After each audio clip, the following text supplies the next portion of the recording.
Hi, this is Mr. Leo, and in this brief video, we're going to take a look at how students can get the most out of their screen when they're in a Zoom call playing Kahoot with their teacher. Let me show you my screen on Google Classroom. In this case, the teacher has posted a Zoom meeting on the Classroom stream rather than the classwork page. It's a Zoom and Kahoot game to be delivered in real time. A student can open up that link to Zoom and launch it on their Chromebook. Now that they're in, the teacher has to allow the student to enter. And pardon me for my slowness here. I'm working off of two computers simultaneously. So we're going to join with computer audio, and I think I'm going to immediately mute myself.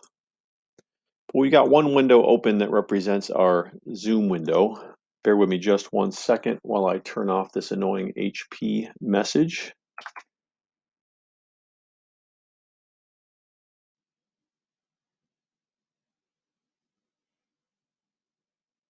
We'll just get rid of the app follower. Your Chromebooks won't have that. All right, we're all set there. So you notice this is draggable, this window.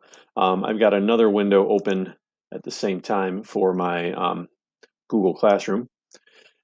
There is a meeting code to join Kahoot, and the teacher has not yet shared that. But one strategy the students could use is to use this split screen format. In one side, you'll have Zoom. On the other side, you'll have your browser so that you can see both things at the same time. Kahoot will show the students the questions and the answer choices, but there will be no text on the actual answer options that the student clicks on. So I'm going to share my computer screen on my other machine here so we can play Kahoot together.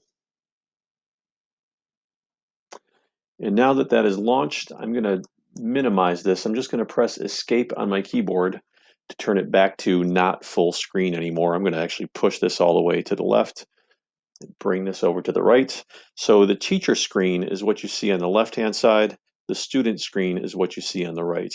The teacher would then direct the students to go to kahoot.it. So with the plus sign, I'm going to open a new tab on my browser and type in kahoot.it. And the code to join in real time is listed on the screen. In this case, I'll just type it in, 5920611. And once I enter, I'll be prompted to add my nickname. And once I'm in, I'm in. You can see in the teacher screen. Teacher would wait till this is fully populated. Again, I can click on this. It doesn't do anything. It's not my screen. This is the teacher screen. The right-hand side is what you see on my screen. And once again, that middle icon is what will enable you to go between full screen and not full screen. Because I'm on a Windows machine at the moment, I can drag this so it's fills up half the side. So when the teacher's ready, they can start the game. It'll give the students a brief countdown, getting them prepared. Teacher screen again has the question, in this case 2 plus 6. The answer choices will appear below, and you can see each color and symbol represents an answer choice. So 2 plus 6 we know equals 8. We want to select the green square. But again, on my side, on the student side, you don't see any text. You just see like those color and shape options. Kahoot rewards for accuracy as well as speed. When the teacher is ready, the teacher can proceed to the next question. There'll be a leaderboard. Next question appears on the screen. Again, 10 minus 4, we're going for speed and accuracy. We need to find the red for 6, and so forth and so on throughout the game. Thanks for listening, and I hope you found this useful.